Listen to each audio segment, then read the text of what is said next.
1900 hours, Pakistan Standard Time. Assalamu alaikum. This is Radio Pakistan. The news read by Aisha Nayab. First, the headlines. Foreign Minister has warned Pakistan will give a befitting and immediate response if India casts an evil eye on Pakistan. Coronavirus has claimed 136 more lives in the country during the last 24 hours. In occupied Kashmir, Indian troops, in their fresh act of state terrorism, martyred 6 more youth in Shopaya and Pulwama districts today. International Day of Elimination of Sexual Violence in Conflict is being observed today. And now the news in detail.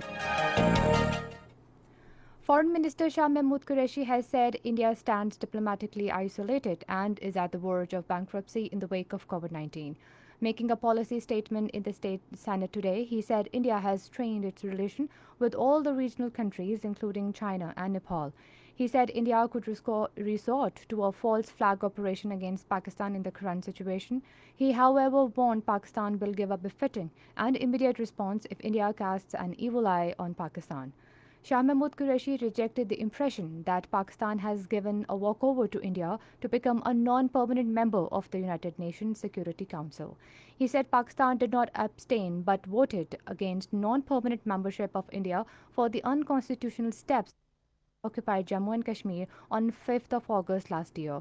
He said these were in complete violation of the UN Charter and international norms. Meanwhile, the addressing video conference on Belt and Road International Cooperation combating COVID-19 with solidarity hosted by China, Shah Mahmood Qureshi said it is time for world community to demonstrate unity, solidarity and multilateral cooperation to fight coronavirus pandemic. Minister underscored that besides causing deaths, the COVID-19 pandemic has shaken the world and led to economic slowdown, bankruptcies, financial fissures, job losses and disruption in global supply chains.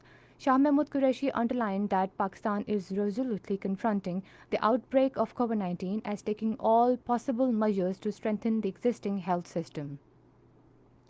4,944 new coronavirus cases have surfaced in the country over the last 24 hours, taking the total tally to 165,000.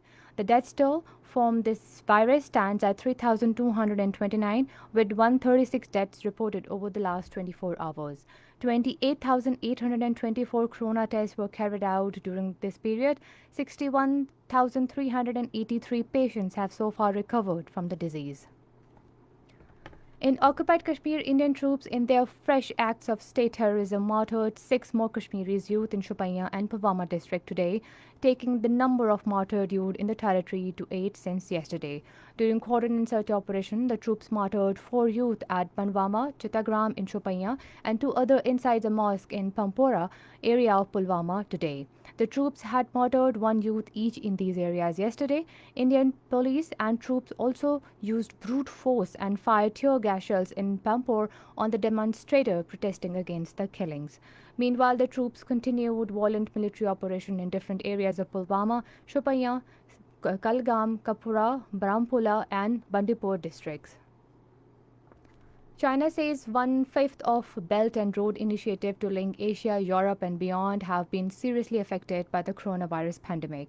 This was stated by Director General of Ministers, International Economic Affairs Department Wang Jialong at the news briefing in Beijing today. Wang said about 20% of the projects have been seriously affected. United Nations Secretary General Antonio Guterres has called for the protection of jobs amid COVID-19. In a video message for the launch of the policy brief on COVID-19 and employment, Guterres said pandemic has turned the world of the work upside down. He called for a coordinated global, regional and national effort to create decent work for all as the foundation of a green, inclusive and resilient recovery. International Day for the Elimination of Sexual Violence in Conflict is being observed today. The aim of observing the day is to raise awareness to put an end to conflict-related sexual violence. In his message on this day, UN Secretary General Antonio Guterres said we stand in solidarity with survivors and vow to listen to them and act on their experiences and decisions. And that is the end of the news. For more news and analysis, log on to our website radio.gov.pk and also watch live video streaming of our bulletins on the link facebook.com/Radio Pakistan News Official.